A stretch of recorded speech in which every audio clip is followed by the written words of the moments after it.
Hi everyone, welcome to Interns podcast. Today I have a very special guest, Nathan, with us. Nathan is the founder of Catalyst, which is a platform that helps students connect with internships, and it does much more than that. So I'll just let Nathan introduce Catalyst and a little bit about himself as well. Yeah, absolutely. So I run Catalyst XL. We're first and foremost an education company. We focus on helping students start or join startups. And we do that by running a 4-week program every 2 months. We go through the startup ecosystem. We go through wisdom around how to actually start your own startup, how to make the 6 most important decisions at an early stage startup. Then we have a huge, super dense week on how to get startup internships. And then we also, oh, sorry, my computer just started saying that it's low on battery. So hopefully that doesn't die too soon. But then we also talk about how to kind of approach the other problems that come up when you start building a startup, right? Because it turns out that founders experience a lot of the same problems, not just with their company, but like in life when they start a startup. So, their friends are like, hey, why can't you hang out anymore? Their family's like, I don't understand what you're doing or why you're doing it, and all the other things. So we talk about that too. It's a super fun 4 weeks. This week, we're going through startup internships. So this podcast came at the perfect time because I'd love to shed some light on kind of what we teach about that and what I've noticed works for students. Awesome.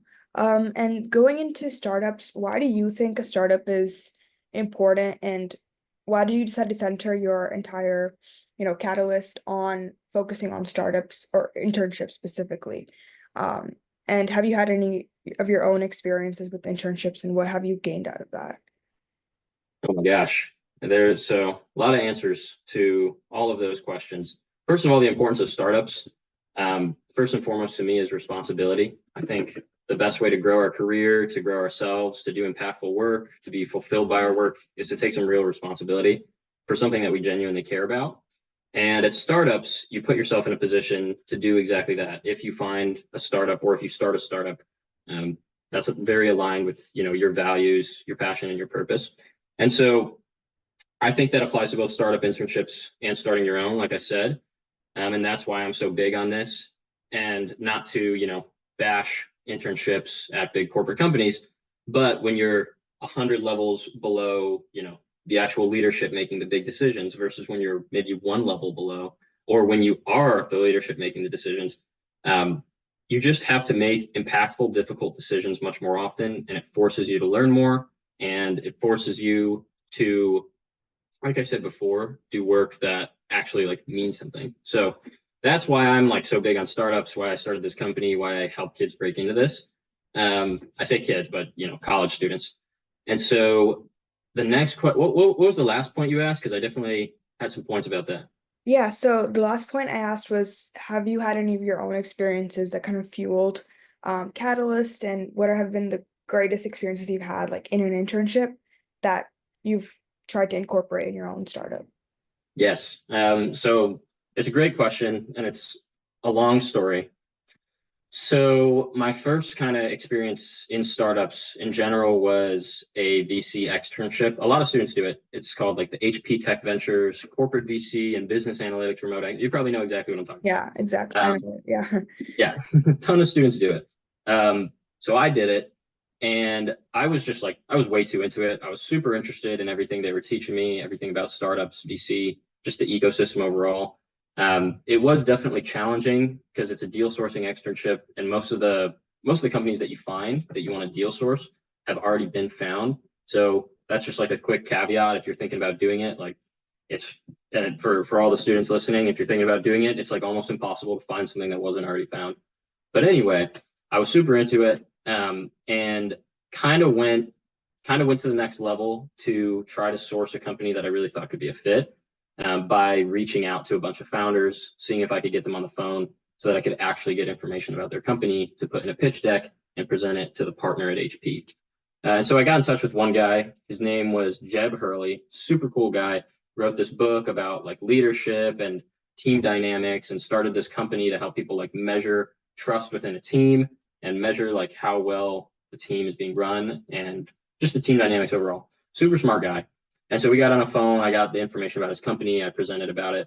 But the impactful thing there was just kind of meeting somebody. It was one of the first times I've met somebody who was like, their career was just totally aligned with, their values, passion, and purpose. Like I said before, like this guy was just gushing with passion for this problem, and he knew so much about it. And his platform was like really smart, really nifty. I was like, man, dude, that's so impressive that you've done this. And I had had my fair share of like networking calls. I'd interviewed for a bunch of different positions. I had done the different like professional development organizations at my school, and none of it could compare to like what I felt when I started interacting with people who were in the startup world. So yeah, so long story short, then that summer, I mean, it's not going to be short. So then that summer, I did an internship in wealth management, which so I would say that more so showed me what I wasn't that interested in. It was just like an office, desk job. I was the spreadsheet warrior, move the data from here to here, like classic internship. Not tons of fun, but what was interesting about it was at one point and this was super ironic, they asked me to help organize their future internship. And I ended up just kind of like taking that and running with it, creating like a bunch of different sort of educational project work for their students, for their future students, that I thought would really help them, learn about the things that they needed to learn if they were going to go into wealth management, but also to kind of figure out their career and like challenge themselves. And so that was like when I sort of discovered a really deep interest in that and like helping students figure that stuff out, because the previous year I had done so much exploration and tried so many things and talked to so many people, that I really wanted to take all those learnings and package them up, send them to more students. So then that fall, that started to take shape more and more. I took like a mentorship role in my business fraternity. There's like a few mentors for every new pledge class that comes in, and that was one of them. I took a project management role with a startup consulting project, actually, which was Tamid Group. I'm sure a lot of people know about Tamid Group. And so I led 7 analysts on like a startup consulting project. And then that's when I decided to start Gator Venture Capital. And so this was like some of the most impactful experience, because what we did, we were venture capital focused, so not as much startup focused, but sort of. Our plan was to partner with VCs, whoever they might be, in Florida and Silicon Valley. And then we would basically just do like pro bono work for them. So either it was deal sourcing or we would support their portfolio companies. And then so it took me a little while to actually start executing on it. We thought the idea was great, but we didn't do anything about it for a while. Towards the end of fall, we started to ended up building some really interesting relationships with some really interesting VCs, and helped teams of students start working with startups at these VC firms.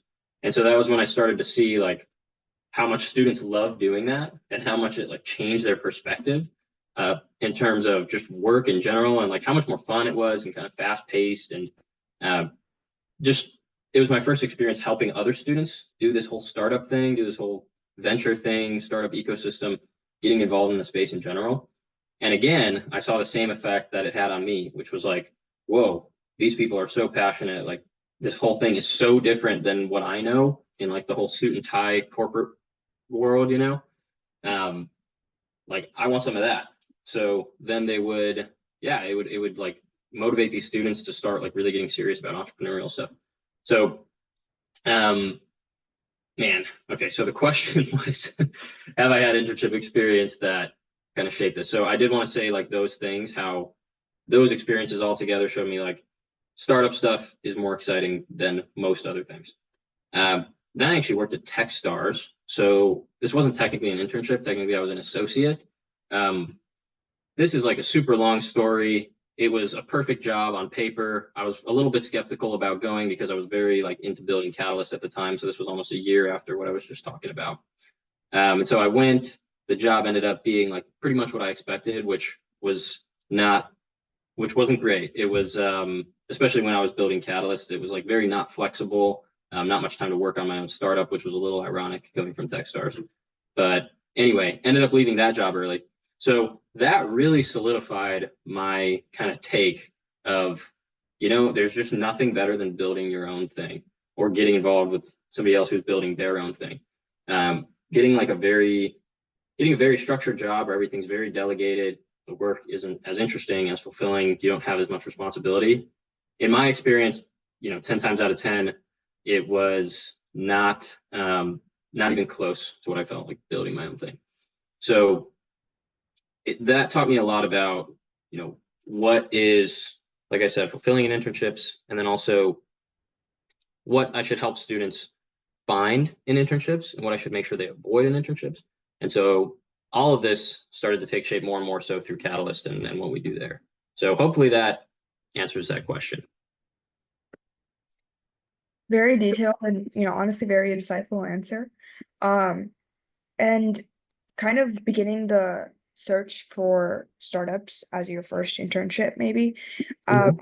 what do you think is the steps people should follow when they're outreaching, trying to network, or like cold calling, cold emailing, cold contacting? Um, what do they look for in a startup when they approach the founders or the hiring team? Yeah. And so it's a perfect question. And I actually just made a quiz about this like an hour before I got on this call about like that exact question. So the answer is first and foremost, you have to make sure you actually care about what the company's doing. When a student is pursuing startup internship, if they're just like, I want to boost my resume, I want to get some professional experience, it's like, great. There are so many opportunities to do that. Don't do it at a startup because if your goal is just to, boost your resume, and if your goal is to make money, then, startups probably aren't going to pay you most of the time. So that's not going to work out too good. But if your goal is to boost your resume, sure, it will boost your resume, but only if it goes well and only if you actually have meaningful things to say about it and had a meaningful experience. And the only way for that to happen is if you and the founders both care almost equally about the problem that the company is solving. There's so many startups out there. They don't need to have an internship for you to apply to them. You just need to be able to build a relationship with the founder. Like we talked a lot this week about how networking with founders and pursuing a startup internship are the exact same thing. Like there's no difference even in the outreach. Um, and so that's my first part of the answer to the question, which is make sure you care about what the company's doing. Secondly, just to be like super tactical about it, I think LinkedIn personalized invites, like 9 times out of 10, are going to be more reliable than email. And if it doesn't work, you can just follow up on email. Usually you can find people's emails on like Apollo or seamless.ai, get a free trial, Crunchbase free trial. There's a bunch of different places to find emails. Um, so with that being said, however you decide to reach out, I've noticed that it's not always the best to just start out like, excuse me, and I get emails like this all the time for running Catalyst too. So I know how this goes and I know what goes through founders' heads because it goes through my head too. Um, People reach out and they're like, excuse me, I am amazed by your esteemed organization and I would be delighted to have a conversation with you about an internship opportunity. It's like no specificity whatsoever. They haven't demonstrated that they know anything about what I do. Like when I see that, I'm just like, you copied and pasted this and sent it to 50 different people. Like you don't even know, you just know that I'm founder of something, but you don't know anything else. And so the first most important thing is just specificity in terms of the message and why you're reaching out and why you're actually passionate about the same thing that the founder is passionate about. So conveying that sense of like, what you do is amazing.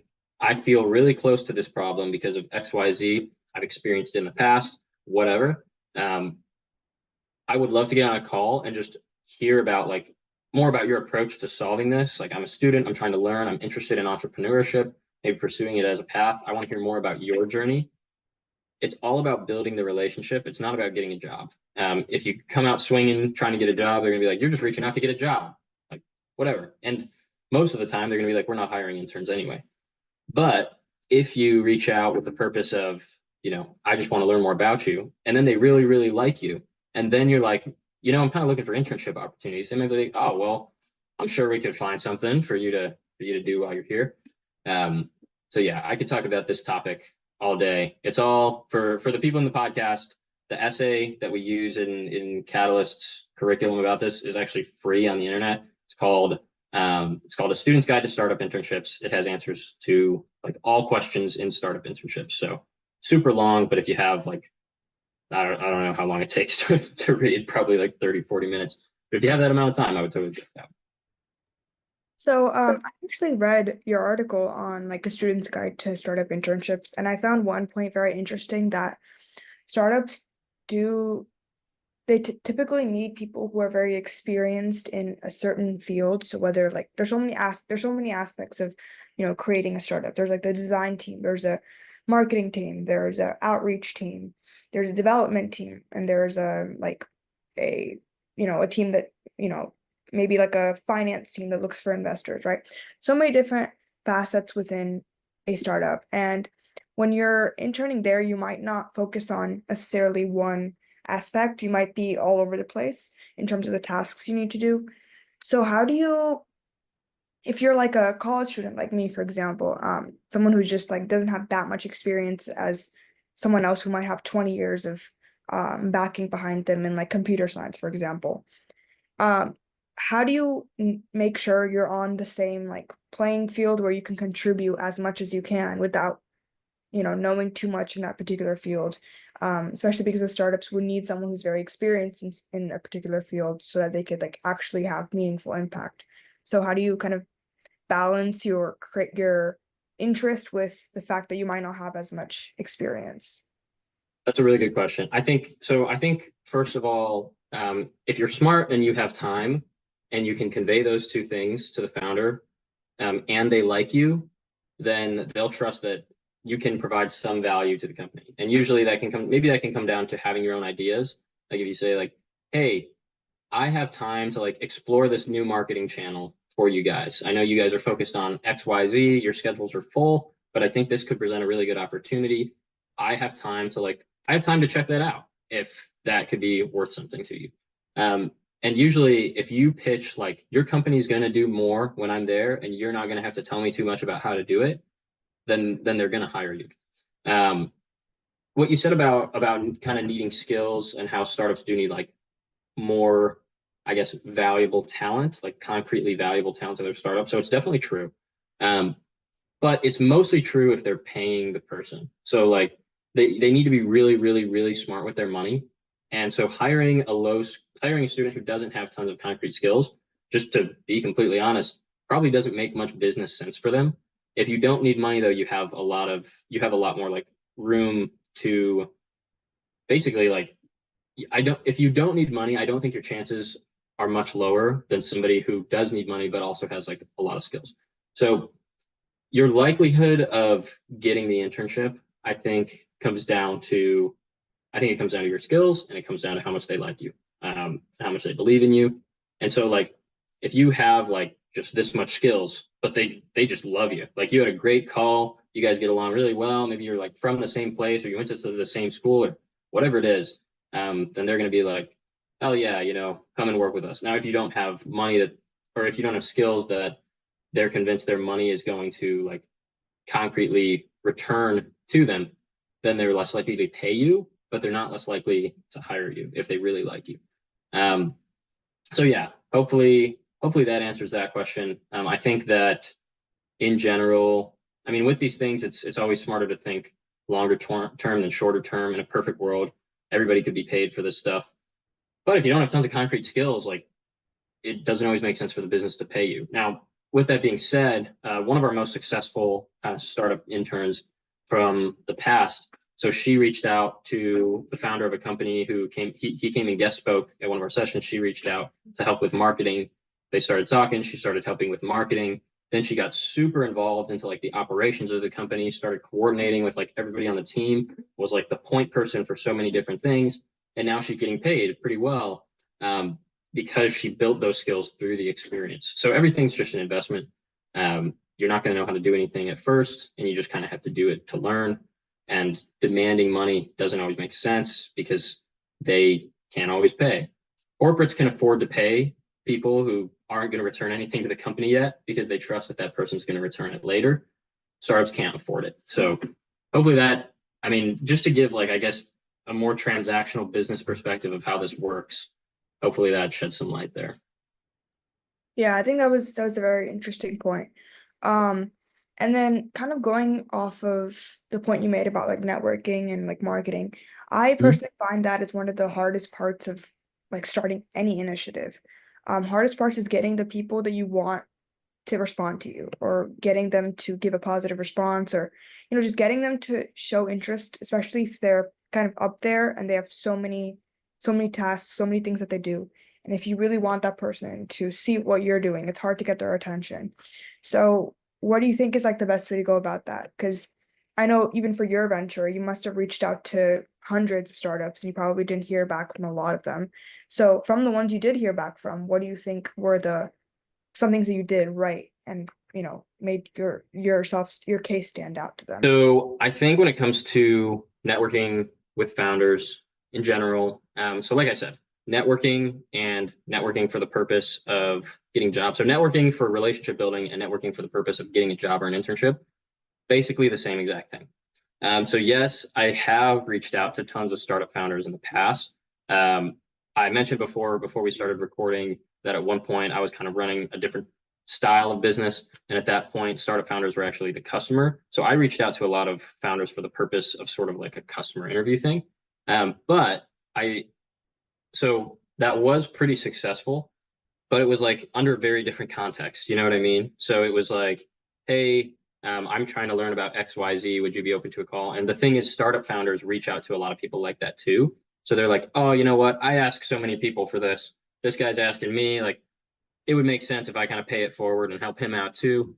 Um, so, but I do think there are takeaways from that, which is that I was 110% just looking for their advice, just looking for their insights into a certain problem.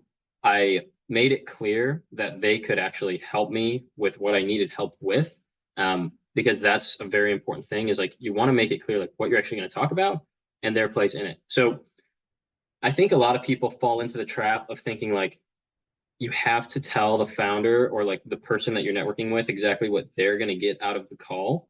But here's the deal. Like if you're a student, you probably don't have anything real to offer them. So whatever way you find to like convince that there might be utility in the call, 9 times out of 10, like, well, I'm not gonna say 9 times out of 10, but a lot of times you might put yourself at more risk of overpromising if they think there's some sort of like business utility to the call.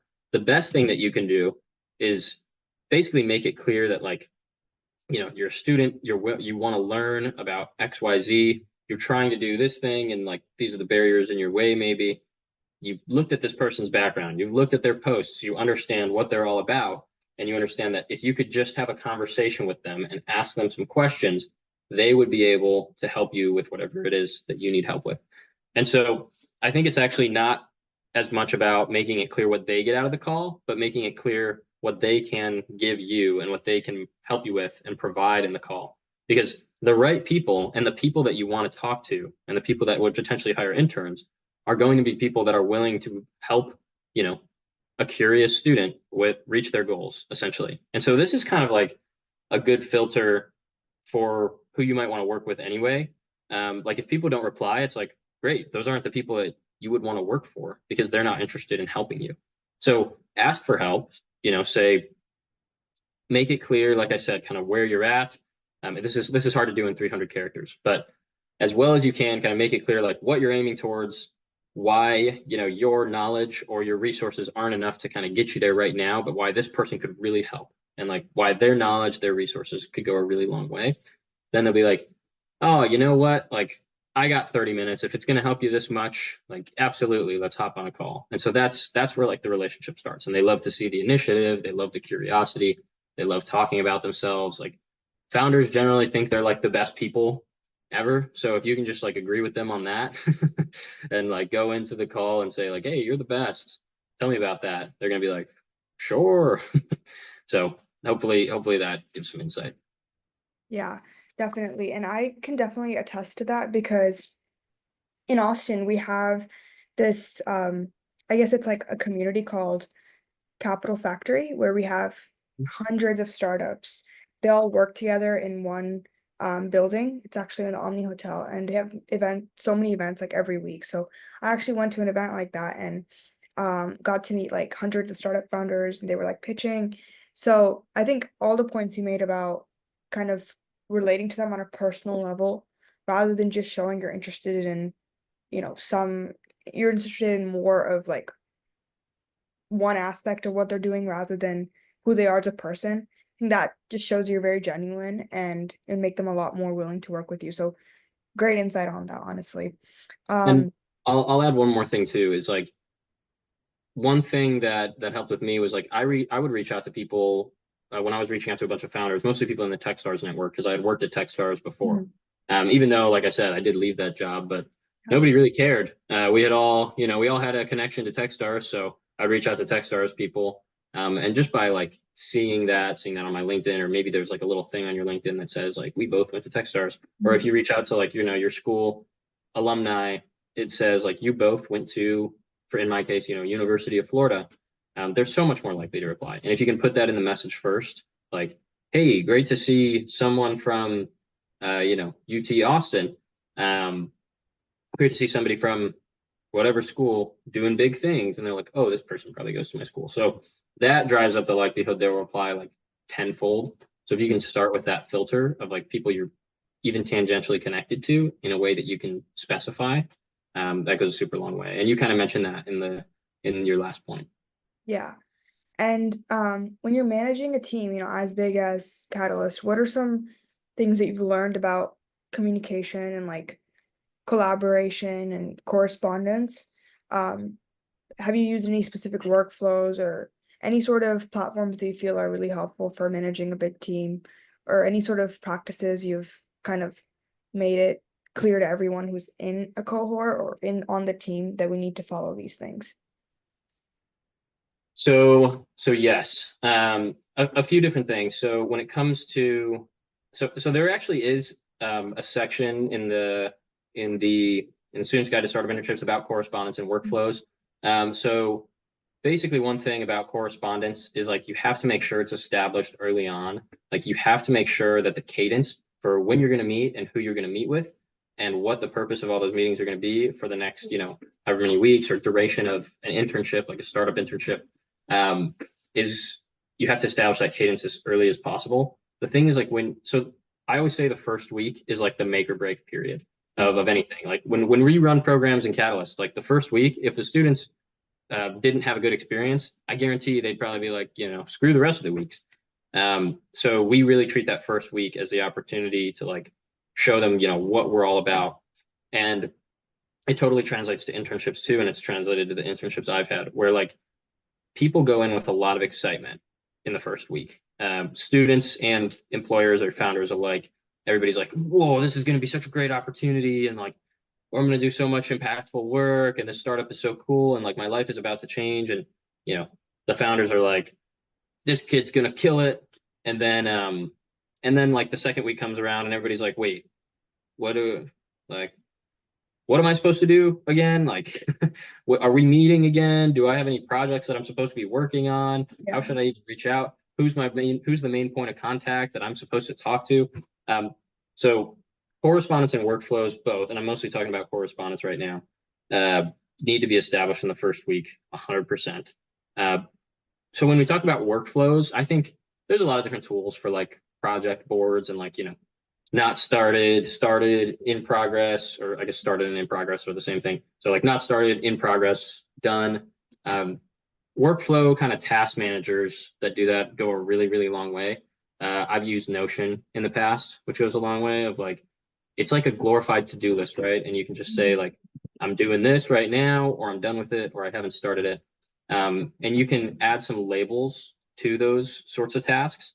Um, so one of the most useful things I did actually in terms of that was organizing, and I totally stole this. I got this directly from Y Combinator from like their content, but it's labeling all of those tasks by impact on the actual KPI.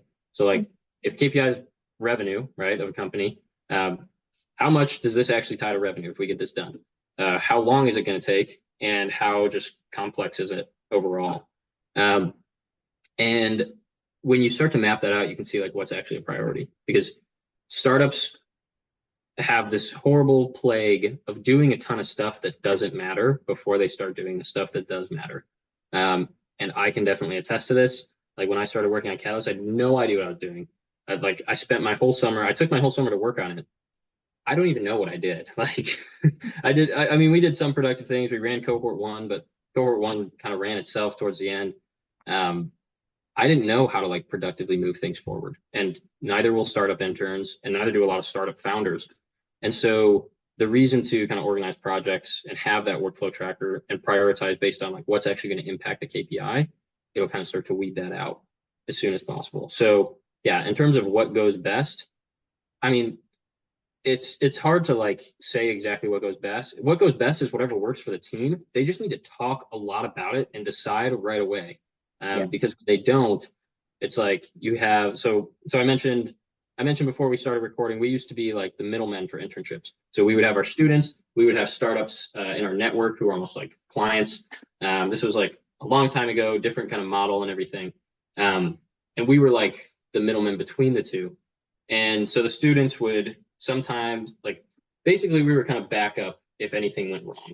And the students would be like, hey, so like we don't know what we're supposed to do right now. The startup hasn't, we've been hitting up the founder and like they haven't replied for the past week. And like they didn't even show up to our last like scheduled meeting. And I'm like, oh my gosh. And it's because they don't get all that stuff out of the way in the beginning. So yeah, just figuring it out as soon as possible is the simplest answer I can give. Yeah. Um, I think it's very interesting because startups are not on a 9 to 5 schedule, so they're going to be have some really spontaneous moments, and they're also going to have moments where there's like everyone is like, "Oh, I don't know what I'm doing." It's like it's a blank slate in my head. So having interns to hopefully add on to those spontaneous moments, I think that's what startups really look for. So Mhm. if you're able to show that creativity, that's something that they really like, and I think you made a good point on using these tools like Notion and everything to balance out the organization of it, but also having those allowing for those moments and avenues where you can just kind of, ideate and talk and fundamentalize things and put your own spin on it. And I know that's what I've done for a lot of startups this summer as well. Like I give my own take on it because the founders might be from different backgrounds, they might be older, they might be from different like industries. So if you can come in and present a new view that they can hopefully take some elements of that and incorporate it, that shows you have an impact, right? So 100%. when you want to talking about like career acceleration, what's the best way of presenting your work at a startup on your resume for like if you want to apply for, these bigger companies that are not startups? How do you take what you've done at a startup and present it in the best light possible so that they understand that you did have an impact and it's not just another, unpaid internship that you were half-assing, for example? I mean, the simplest, most like silver bullet answer is like jack up your title. And normally the founder will be fine with that. Like if you can say like, hey, our team is 5 people. I've done most of the marketing for, whatever the duration of my internship. Can I just put like head of marketing on my resume? Or like, could I even put like could I even put like CMO on there? And they'll be like, or like fractional CMO. And they'll probably be like, yeah, do what you gotta do. Yeah. They don't care. Everything obviously like in corporate is very structured in terms of titles and everything. Nothing in startups is structured in any area. Mhm. Even like how people label their funding rounds, which this is kind of a tangent, but like seed, series A, series B, like how people label those and how it ties to like the actual enterprise value of the company, how much they're raising and everything is like all over the place. And the same goes for like job titles. And a lot of people talk about how in the early stages, job titles don't really matter, which is again another tangent and more focused on the business side of like running a startup. Yeah. But it applies to interns too. Like if you have a role that's meaningful, you can probably write a more meaningful title. And so here's why I say that is like nobody reads the bullet points. Like I hate to say it, and it's an unfortunate truth. And I know we spend a lot of time on the bullet points, and I used to spend a lot of time on the bullet points. Um, Nobody reads the bullet points. I mean, and I know this because I review a lot of resumes for Catalyst when we accept students into the program, and I'm looking at the name of the company and I'm looking at the title. And normally, I would say I'm probably looking at the title more so than the names. Um, if it's like a big company, then I basically already know what the title is. If it's a student, Yeah. because it's going to be like intern. But if it's like a name I haven't seen before, I'm kind of intrigued. Like, oh, is that a startup? And then the title, if it reflects some sort of like high responsibility, like some sort of leadership, like project manager, head of whatever, director of whatever, or president or co-founder or founding something, um, that's what I care about. So names and titles are like are going to be like the main determinant of that. So yeah, it's if you can just jack up the title, that would be the best way to elevate what you get out of it. Yeah, very interesting take on that because I never heard anyone say that and I think it makes the most sense, but I don't know if anyone has been upfront in that, yeah, we look at the title, especially Yeah. for those intern or smaller startup internships. Mhm. And then kind of on a wrapping up note, but how do you sort of, when you're in this like atmosphere where it's like very uncertain of how much you're contributing, how do you seek feedback and still have that confidence within you to navigate the startup internship, and how do you like get that positive feedback channel and continue to build a relationship? Yeah, so that's a good question. I think the question almost answers like the answer is almost in the question, right? Yeah. Which is constantly like seeking feedback, like maintaining open lines of communication, um, and being very transparent about like what you know and what you don't know. Like you're just not going to be good at the thing at first, probably. Like I I'm still learning how to run Catalyst. You know what I mean? Like everybody in their careers for a long time is going to do stuff that they're not good at. And probably forever, they're going to do stuff that they're not good at if they're somebody who's super curious and likes to try new things. And so my point in saying that is like, as an intern, it's so excusable to not be good at stuff. Um, it's not excusable to pretend you're not good at stuff and never ask questions and never like be honest and try to fill those gaps. Like it's totally your responsibility to accelerate that growth and learning curve as much as possible by just like when they're like, hey, listen, I need you to go like I need you to start an email marketing campaign.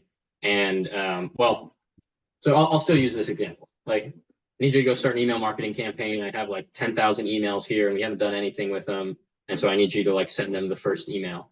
Yeah. Obviously, like very vague, very high impact. Um, so in that case, I mean, there's kind of two answers. Number one is like you're just gonna have to figure that stuff out yourself. If they haven't done it either, then like you're just gonna have to do some research, try it out, and see what happens. Um, but if it's something they have done, they're like, hey, listen, I've been sending emails to this list for a few months. It doesn't seem like it makes sense for me to spend my time there anymore. I need to spend my time over here because it's a better return for the business. I need you to take this.